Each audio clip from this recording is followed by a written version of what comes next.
So let me say this.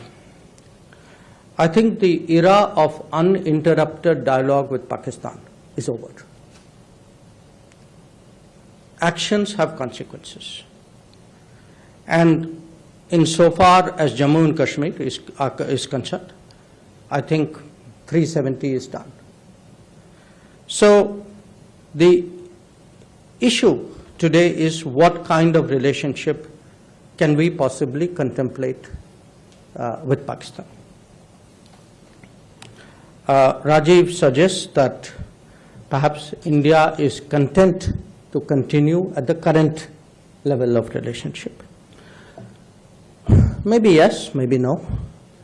What I do want to say is we are not passive, and whether events take a positive or a negative direction, either way we will react to it.